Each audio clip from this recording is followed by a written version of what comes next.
సుమన్ టీవీలో మీ business promotions కోసం ఈ కింది నెంబర్ను సంప్రదించగలరు.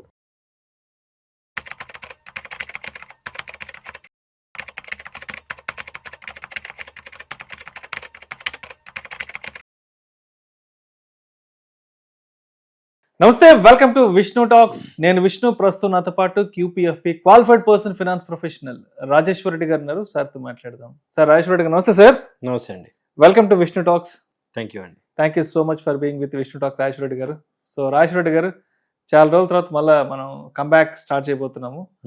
సో ఇప్పుడు ఎవరైతే 2026 ఈ సంవత్సరం నుంచి ఏదైనా ఒక ఇన్వెస్ట్మెంట్ స్టార్ట్ చేద్దాం అనుకున్న వాళ్ళు, లేదంటే మ్యూచువల్ ఫండ్ ఇన్వెస్ట్మెంట్ స్టార్ట్ చేద్దాం అనుకున్న వాళ్ళకి ఒక బిగినర్ లెవెల్లో అసలు మ్యూచువల్ ఫండ్స్ అంటే ఏంటి అన్న ప్రశ్న వచ్చినప్పుడు ఒక కామన్ మ్యాన్కి అర్థమయ్యేలా సరళమైన భాషలో సింప్లిఫై చేసి చెప్పడానికి మీరు ఏ విధంగా ప్రయత్నిస్తారు? ఓకే, అంటే మనము చాలా చోట్ల చూస్తున్నామండి మ్యూచువల్ ఫండ్ ఇన్వెస్ట్మెంట్స్ మంచివి, ట్రాన్స్పరెన్సీ ఉంది, రిటర్న్స్ వస్తున్నాయి, సో డైవర్సిఫికేషన్ ఉంది. ఇవన్నీ మనం టెక్నికల్ నాలెడ్జ్, టెక్నికల్ వర్డ్స్లో చాలా వింటున్నాము. కానీ ఎవరైతే అసలు ఫైనాన్షియల్ నాలెడ్జ్ అసలు లేదు, ఎందుకంటే ఇప్పుడు మ్యూచువల్ ఫండ్ పెనిట్రేషన్ మెల్లిమెల్లిగా రూరల్లో కూడా పెరుగుతుంది. సో అక్కడ ప్రాబబ్లీ ప్రాపర్ ఎడ్యుకేషన్ లేకుండా, స్పెసిఫిక్గా ఫైనాన్షియల్ ఎడ్యుకేషన్ లేకుండా ఉన్న వాళ్ళకి వాళ్ళు కూడా ఇన్వెస్ట్మెంట్ చేసుకోవాలంటే సింపుల్ లాంగ్వేజ్లో ఈజీగా అర్థమయ్యేట్టు ఎగ్జాంపుల్స్తో చెప్పాలి అని అంటే, మ్యూచువల్ ఫండ్ని మనము ఒక క్రికెట్ టీంతో కూడా కంపేర్ చేయొచ్చండి. సో నేను ఒక 2-3 ఎగ్జాంపుల్స్ చెప్తాను.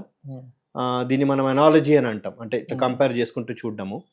సో ఫర్ ఎగ్జాంపుల్, మనం ఇప్పుడు జనరల్గా మనము ఈక్విటీకి వచ్చినప్పుడు స్టాక్స్, మ్యూచువల్ ఫండ్స్, ఈ రెండింటికి డిఫరెన్స్ చెప్తారు.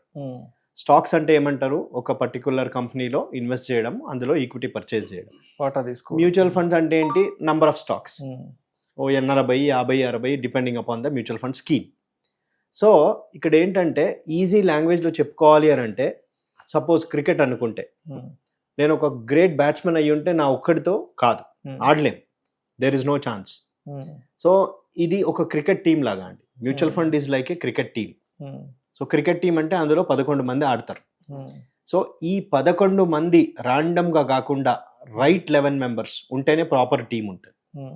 అట్లాగే మ్యూచువల్ ఫండ్ స్కీమ్కి వచ్చేసరికి క్రికెట్లో ఎలాగైతే మనము ఒక మంచి సీనియర్ బ్యాట్స్మెన్ ఉండడము, ఒక అగ్రెసివ్ స్ట్రోక్ ప్లేయర్ ఉండడము, ఓ వికెట్ కీపర్ ఉండడము, మంచి బౌలర్స్ ఉండడము, అంటే ఆ ప్రాపర్ బ్యాలెన్స్ ఎట్లా చేస్తామో సిమిలర్లీ ఒక స్కీమ్కి వచ్చేసరికి ఒక లార్జ్ క్యాప్ అందులో ఉండడము. లార్జ్ క్యాప్ అంటే, లార్జ్ క్యాప్ స్టాక్ అంటే టాప్ 100 స్టాక్స్. సో కన్సిస్టెన్సీ ఎక్కువ ఉంటుంది, స్టెబిలిటీ ఉంటాయి రిటర్న్స్లో, ఎక్కువ వొలటాలిటీ ఉండదు. Similarly mid caps, stroke players ఏదైతే ఉన్నారో, సో ఈ స్ట్రోక్ ప్లేయర్స్ లాంటి వాళ్ళు ఉండడము.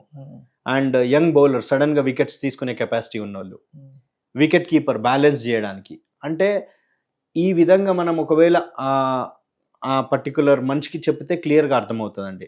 అంటే ఒక క్రికెట్ టీం ఎట్లా ఫామ్ చేస్తామో ఆ విధంగా మ్యూచువల్ ఫండ్ స్కీమ్ కూడా అనుకోవచ్చు.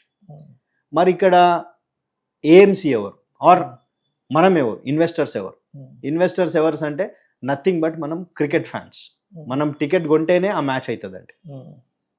సో మనం టికెట్ కొనకపోతే ఆ మ్యాచ్ కాదు. సో మనం టికెట్ కొంటేనే ఆ మ్యాచ్ అవుతుంది. That means investors are nothing but that cricket fans. And మరి ఈ మ్యూచువల్ ఫండ్ కంపెనీ, ఇప్పుడు మనము ఈ మ్యాచ్ జరుగుతూ ఉంటే, స్కోర్ జరుగుతూ ఉంటే, score board, what is the score board? Score board ఒకరు సపరేట్ మెయింటైన్ చేస్తారు కదా.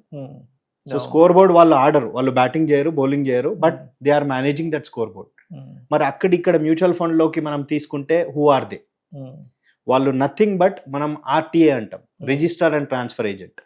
అంటే మనం క్యామ్స్, కార్వి, కేఫిన్టెక్ అని ఏదైతే అంటున్నామో, సో వాళ్ళు they are the score board keepers. అంటే మనం మ్యూచువల్ ఫండ్లో ఎప్పుడైనా ఇన్వెస్ట్ చేసినప్పుడు ఆ ఫోలియో నంబర్ ఏంటి, ఇన్వెస్టర్ నేమ్ ఏంటి, అందులో నామినీ ఎవరు, ఇవన్నీ ఎక్కడ రికార్డ్ అవుతున్నాయి? ఆర్టీఎస్లో రికార్డ్ అవుతున్నాయి, క్యామ్స్, కార్వి, వీటన్నిటిలో. ఎందుకంటే మ్యూచువల్ ఫండ్ ఇన్వెస్ట్మెంట్ చేస్తున్నాం, కానీ మనకు ఈ ప్రాసెస్ అంతా ఎవరు చూస్తున్నారు అనే ఆ కాన్సెప్ట్ కూడా తెలియాలండి ఇన్వెస్టర్స్కి. జస్ట్ మ్యూచువల్ ఫండ్ ఒక్కటే తెలిస్తే కాదు, మనం ఇన్వెస్ట్ చేస్తున్నాము, అది ఎవరు చేస్తున్నారు, సో అది నథింగ్ బట్ ఆర్టీఎస్ చేస్తున్నారు, క్యామ్స్ కార్వి వీళ్ళంతా. మరి సెబీ ఎంపైర్ ఎవరు ఇక్కడ? ఒకరు ఉండాలి కదా, అంటే మిస్టేక్స్ చేయొద్దు, రూల్స్ దాటొద్దు, ఇవన్నీ ఎవరు అంటే సెబీ ఇస్ దేర్. ఎందుకంటే మనకు సెక్యూరిటీ ఉంది కాబట్టి, మనకు బ్యాంక్స్ కి ఆర్బీఐ ఎట్లా ఉందో, ఇన్సూరెన్స్ కి ఐఆర్డిఏ ఎట్లా ఉందో, సిమిలర్లీ మ్యూచువల్ ఫండ్ స్టాక్స్ కి సెబీ అనేది ఉంది. That will take care of ఆ రిస్క్ రాకుండా ఇదంతా చేయకుండా ఉంటుంది. మ్యూచువల్ ఫండ్ అనేది స్కీమ్ గురించి మాట్లాడుకున్నాం మనం, ఒక స్కీమ్ లో 11 ప్లేయర్లు ఉంటారని.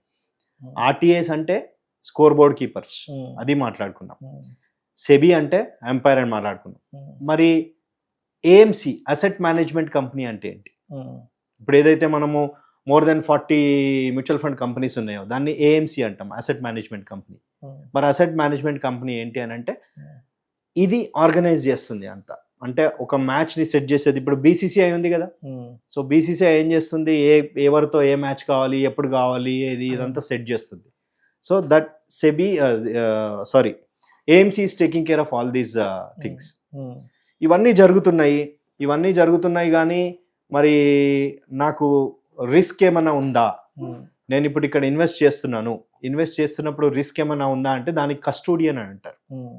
సో కస్టోడియన్ అనేది కూడా ఉంటుంది. అంటే ఇన్వెస్టర్స్ పెట్టే డబ్బులతో ఫండ్ మేనేజర్ ఏదైతే కొంటున్నాడో స్టాక్స్ కానీ సెక్యూరిటీస్ కానీ ఇవన్నీ అవి సేఫ్లీ అవి ఏఎంసీస్ దగ్గర ఉండేయండి, రిస్క్ ఉండదు మనకు, కస్టోడియన్ దగ్గర ఉంటాయి.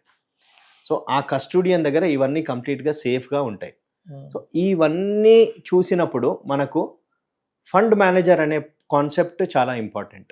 అంటే మనం మ్యూచువల్ ఫండ్ స్కీమ్లో ఇన్వెస్ట్ చేసినప్పుడు ఫండ్ మేనేజర్ ఎవరు, ఎంత ఎక్స్పీరియన్స్ ఉంది, ఇవన్నీ చూస్తున్నాం. మరి ఫండ్ మేనేజర్ ఎవరు క్రికెట్తో కంపేర్ చేస్తే? Fund manager is nothing but captain of that particular team. ఆ టీం యొక్క క్యాప్టెన్ ఏం చేస్తాడు, ఎవరిని ఎక్కడ ప్లేస్ చేయాలి, ఫీల్డింగ్ ప్లేస్మెంట్స్ ఏంటి, ఎవరు ఫస్ట్ బౌలింగ్ చేయాలి, ఎవరు సెకండ్ బౌలింగ్ చేయాలి, almost majority decisions captain will take care. So ఇక్కడ ఆ ఫండ్ మేనేజర్ ఏ సెక్యూరిటీ కొనాలి, ఎప్పుడు కొనాలి, ఎప్పుడు అమ్మాలి, ఎంత పర్సంటేజ్ మెయింటైన్ చేయాలి, సో ఈ వర్క్ అంతా ఈ ఫండ్ మేనేజర్ చేస్తుంటాడు. సో ఓవరాల్గా ఏంటంటే ఒక మ్యూచువల్ ఫండ్ అంటే ఏంటంటే క్రికెట్ మ్యాచ్తో కంపేర్ చేసుకుంటే మనకి ఇట్లా ఈజీగా అర్థమవుద్దండి. ఇట్లా we have so many number of example. For example Tirupati హుండీ ఉంది. తిరుపతి హుండీ, అందులో మనము డబ్బులు వేస్తూ ఉంటాం. తిరుపతి హుండీలో నథింగ్ బట్ ఇన్వెస్టర్స్ హుండీలో డబ్బులు వేస్తున్నాం. హుండీలో డబ్బులు వేస్తే ఆ పర్టికులర్ టెంపుల్ ఒక పంతులు అరేంజ్ చేస్తే ఆ పంతులు దేవుడి పనులన్నీ చేస్తున్నాడు. ఆ దేవుడి పనులన్నీ చేస్తున్నాడు అని అంటే nothing but that particular AMC ఆ ప్రీస్ట్ అపాయింట్ చేస్తుంది.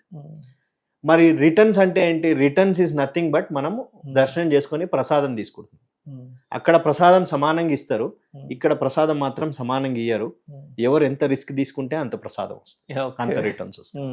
So this is one more example. అంటే అర్థం కాని వాళ్ళకు మ్యూచువల్ ఫండ్ అంటే ఏంటి అనేది చూసుకోవడానికి.